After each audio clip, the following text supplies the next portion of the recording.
Hi all, speeding away from the Comme de Garçons Homme Plus show, trying to get to Dior as quickly as we can. Comme shows are always really fantastic and amazing. I think everyone's just kind of wowed by the wonder of Rei Kawakubo. And last collection I was chatting with Jess Bumpus in the back of the car about kind of the intensity and the raw energy that the Comme show often has. And last season there was an incredible live music that the bass was so heavy it was making kind of everyone's hearts flutter. This season, still live music, but much jazzier and kind of in different swathes. So the first kind of section, and it was very much split into sections. The first section was all black, as is kind of commonplace with Comme, and a completely different look from last season. So last season was this teen angst, kind of black under the eyes, really dramatic, and dark and moody, and stomping great chains. You have those chains around the Nikes. The Nikes were here as well, but in Air Max form, which was really slick actually. I thought that looked really good on each of the looks. So yes, as I was saying, last season was kind of teen angst and rebellion, and this was very much the complete opposite, almost like the mums of those teenagers. So kind of victory curls, victory waves in the hair. All the models were wearing pearl strings, sometimes with silver chains underneath, sometimes double layered. And this was all about kind of pomp and grandeur, and it felt like sometimes it was 16th century, sometimes it was a bit queeny, sometimes it was a little bit 50s housewife. There were all these elements to evening wear and tops and tails and beautiful coats. So the first section, a lot of the long line coats are finished in this really amazing scalloped edge, so really stiff coat, and then just as it hits the bottom of the waist, it goes into a flowy, really scalloped kind of train almost. And then these are either followed with really wide leg shorts, which is kind of a staple for Comme menswear, or kind of pantaloons, which have these amazing rich folds in them. And as the collection continues, things get a lot more richer and denser.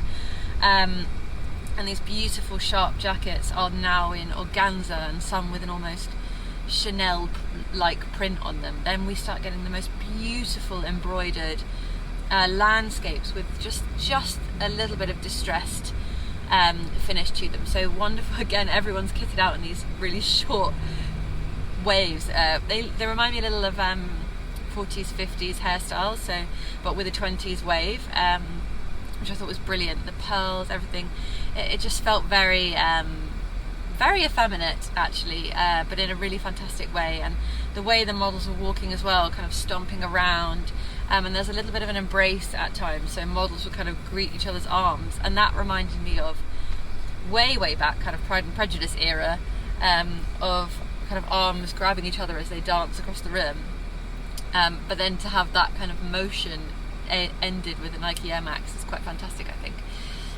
Things kind of keep getting more and more elaborate, but the music changes and so do the lights, so it's almost like intervals to different scenes. That we get a red wash of light and then some red looks come out, and these are kind of they feel like they're an homage to the Comme shirt that you get in the menswear lines, with lots of red striping but clashing in different directions and layered in different ways, like a patchwork of print, but again in this really flowing ruffled jacket.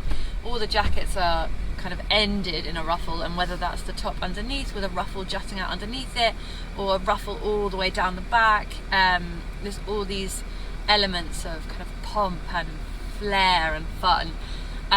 Some also fantastic digital prints in really dramatic coats and long line dresses. Yes, so some of the models were wearing dresses. The digital print looked almost anime, but it would look like a distorted still from kind of Hackers or a 90s.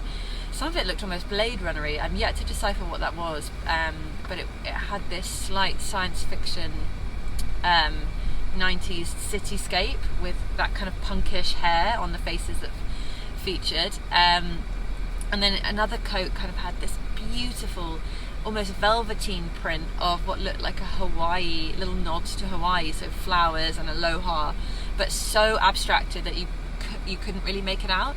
That kind of continued, but even more distorted on the most fantastic jacket. Some of them are collarless, some of them are starting to merge into bombers, and now we're getting into a different colour light, and the music's changed again. It's a kind of 50 crooner female, a la Ella Fitzgerald, but it wasn't Ella Fitzgerald. Kind of slow pace, and at this point the models are starting to twirl and really work the room as if they're putting on a show, and some of them really come up and stare to the front row, really giving that element of engaging with the audience and capturing them into this kind of this amazing luxury world. I was really enamoured by that. Lots more details as well. It was a real focus on outerwear, I think. It was all about the coats and the jackets. Not one model didn't have a coat on. A real focus on this kind of layering up and protection, and I feel like that's a little bit of an element that ties into this whole element of grandeur when you have to keep your jacket on for certain events. It did feel very much like a 5 fork 5 knife kind of event, very fancy and dramatic. Some of the real standout pieces for me as well were the puffball sleeves. So it was a dropped puffball sleeve. So I'm yet to decipher as to whether it was a jacket that merged into a top or whether that was all one jacket. I really hope it's the latter, because that finish was amazing. Just a black jacket that then went into a pink puffball. Other standouts are again outerwear coats that could be worn as a dress, I suppose, with corset sewn and stitched in, laid into the coat. So, and this came in leather with some kind of navy trims to it, or all black in what I assume is a satin. And I love that kind of effeminate feature. Actually, there was a lot of dresses with sweetheart necklines underneath the jackets to add that kind of cascading, frothy moment underneath the jackets. But I was quite impressed with how explorative this kind of gender shaping was, because a lot of the dresses were quite wide, and often when you're trying to dress for a multitude of genders and sexes, you need to cut on the bias so that it can fit to any form. But actually I felt like the lack of form here was quite inclusive as well. It was all male cast as far as I'm aware, but I really like that idea that this kind of dress can really work for anyone just because of its lack of form, if that makes sense. So yeah, I thought it was really brilliant. A really amazing collection. I always think it's really tempting to kind of imbue a political commentary on a Rei Kawakubo show.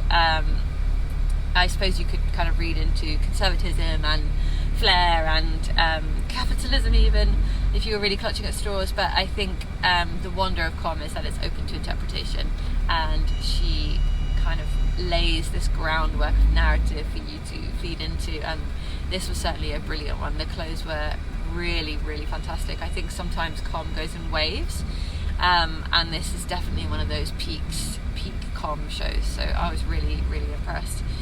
Thank you guys very much for watching. Please do subscribe so you get notifications for more reviews. I'll be back very soon with another one, and make sure to visit Show Studio so you can catch some of those prints and kind of ruching at the bottom that I was mentioning from Comme. See you guys very soon.